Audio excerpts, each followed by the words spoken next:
This channel does not promote any violent, harmful, or illegal activities. All content provided by this channel is meant for an educational purpose only. দিনের পর দিন সকাল গড়িয়ে দুপুর হয়, কিন্তু ঘরের চুলোয় হাঁড়ি চড়ে না। লাইনের গ্যাস না পেয়ে মানুষ যখন সিলিন্ডার কিনতে যাচ্ছে, সেখানেও বসানো হয়েছে সিন্ডিকেটের থাবা। কোথাও 3 বেলা ভাতের বদলে পরোটা রান খেয়ে দিন পার করছে মানুষ, আবার কোথাও বন্ধ হয়ে যাচ্ছে একের পর এক শিল্প কারখানা। তীব্র গ্যাস সংকটে আজ পুরো দেশের জনজীবনে উঠেছে নাভিশ্বাস। পরিস্থিতি এতটাই বেগতিক যে খোদ কট্টর সরকার সমর্থকরাও এখন প্রকাশ্যে ক্ষোভ উগরে দিচ্ছেন। চারিদিকে শুধু একটাই প্রশ্ন, কবে শেষ হবে এই গ্যাস সংকট মহামারী, নাকি এক বড় ধরনের জনবিস্ফোরণের দিকে এগোচ্ছে পুরো দেশ? কাগজে কলমে হিসাবটা একটু মিলিয়ে নেওয়া যাক। বর্তমানে দেশে প্রতিদিন গ্যাসের চাহিদা প্রায় 4,000 মিলিয়ন ঘনফুট, কিন্তু জাতীয় গ্রিডে দেশীয় গ্যাস এবং অ্যাক্সিলারেট ও সামিটের দুটি এলএনজি টার্মিনাল মিলিয়েও সরবরাহ করা যাচ্ছে না চাহিদা মতো গ্যাস। প্রতিদিন গড়ে ঘাটতি থাকছে প্রায় 1,170 মিলিয়ন ঘনফুট, চাহিদার প্রায় অর্ধেকই হাওয়া। এই বিপুল ঘাটতি সরাসরি আঘাত হেনেছে আমাদের বিদ্যুৎ উৎপাদন, সার কারখানা এবং সিএনজি স্টেশনগুলোতে। সংশ্লিষ্টরা বলছেন, আগামী দিনগুলোতে যদি নতুন এলএনজি কার্গো সময় মতো দেশে না পৌঁছায়, তবে এই সংকট আরও দীর্ঘায়িত এবং ভয়ঙ্কর রূপ নেবে। লাইনের গ্যাস না পেয়ে বাধ্য হয়ে মানুষ যখন তরলীকৃত পেট্রোলিয়াম বা সিলিন্ডার গ্যাসের দিকে ঝুঁকছে, সেখানেও বাজার সিন্ডিকেটের নির্মম থাবা। সিলিন্ডার গ্যাসের পর্যাপ্ত সরবরাহ না থাকার সুযোগ নিয়ে এক শ্রেণীর অসাধু মুনাফাখোর ব্যবসায়ী প্রতি সিলিন্ডারে 300 থেকে 400 টাকা পর্যন্ত বাড়তি দাম হাঁকাচ্ছে। ফলে মধ্যবিত্ত ও নিম্নবিত্ত পরিবারগুলোর উপর ব্যয়ের বোঝা এখন আকাশচুম্বী। অন্যদিকে রান্নার কোনো বিকল্প উপায় না পেয়ে শহরের বিরাট এক জনগোষ্ঠী প্রতিদিন 3 বেলা হোটেল ও রেস্তোরাঁর পরোটা, নান বা ভাজির উপর নির্ভর করতে বাধ্য হচ্ছে, যা মানুষের পকেট কাটার পাশাপাশি স্বাস্থ্য ঝুঁকিও বাড়াচ্ছে।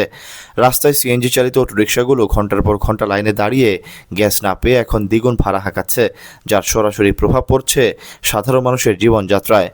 ভোগান্তি শুধু রান্নাঘরেই শেষ নয়, গ্যাস চালিত বড় বড় সার কারখানা সহ দেশের শত শত শিল্প কারখানা আজ বন্ধের মুখে। উৎপাদন থমকে যাওয়ায় হু হু করে বাড়ছে বেকারত্ব। দেশের অর্থনীতি যে চাকার উপর ভর করে সচল থাকে, সেই চাকায় আজ গ্যাসের অভাবে জং ধরে যাচ্ছে। আর এই জ্বালানি খাতের নজিরবিহীন অব্যবস্থাপনা সরকারের রাজনৈতিক ভিতকেও নাড়িয়ে দিচ্ছে। পরিস্থিতি এতটাই উত্তপ্ত যে যারা একদিন কট্টরভাবে সরকারের প্রতিটি সিদ্ধান্তের অন্ধ সমর্থন করে এসেছেন, সে কট্টর দলীয় সমর্থকরাও এখন প্রকাশ্যে সরকারের ব্যর্থতা, দুর্নীতি এবং সিন্ডিকেটের বিরুদ্ধে তীব্র সমালোচনা করছেন। বিরোধী দল যে তারাও কথা বলে না। আমরা তো মনে করি এদেশে বিরোধী দল নাই। যদি বিরোধী দল থাকতো তাহলে সংসদে এটা নিয়ে ভূমিকা করতো, কিন্তু ভূমিকা তারা করে নাই। আর আমার দ্বারা তো মনে হয় যে বিরোধী দল নাই, রসুনের গোয়া এক। আগেই ভালো ছিলাম, এখন দুর্গতি আরম্ভ হয়েছে। নাই গ্যাস, বাজার সদাই, ভাড়ায় সবকিছু মিলাইয়া মালিকের জমা কম নেয় না, ছাড়ে না। কেমনে চলবো আমরা? হেরার সিংহাসন, রাজ সিংহাসন হেরা ব্যস্ত। সাধারণ জনগণ এখন বর্তমান যে পরিস্থিতিতে আছে, প্রত্যেকটা পরিবার কেউ যদি খোঁজ নিয়ে দেখতো, তাহলে হাহাকার প্রত্যেকটা পরিবারের ভিতরে। এই সংকটের সরাসরি মাসুল গুনছে সাধারণ মানুষ। সিএনজি চালিত অটোরিকশাগুলো ঘন্টার পর ঘন্টা লাইনে দাঁড়িয়ে গ্যাস পাচ্ছে না। যারা পাচ্ছে তারা যাত্রীদের কাছ থেকে এখন দ্বিগুণ ভাড়া হাঁকাচ্ছে, যার পকেট কাটছে মধ্যবিত্ত ও নিম্নবিত্তের।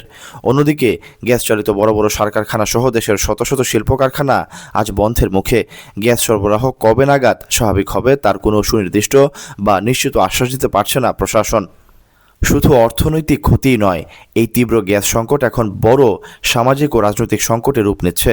ঘরে গ্যাস নেই, কারখানায় কাজ নেই, রাস্তায় যাতায়াতের খরচ দ্বিগুণ। এমন পরিস্থিতিতে সাধারণ মানুষের পিঠ দেয়ালে ঠেকে গেছে। ফলে জনমনে বাড়ছে তীব্র ক্ষোভ, যা সরাসরি প্রভাব ফেলছে সরকারের জনপ্রিয়তায়। বিশেষজ্ঞরা বলছেন, একটি দেশ এভাবে দিনের পর দিন জ্বালানি সংকটে স্থবির হয়ে থাকতে পারে না।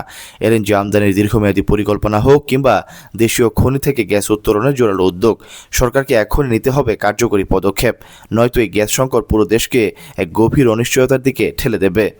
প্রিয় দর্শক, আপনার এলাকায় গ্যাসের পরিস্থিতি কেমন? কমেন্ট করে আমাদের জানান। প্রতিবেদনটি ভালো লাগলে লাইক দিন, শেয়ার করুন।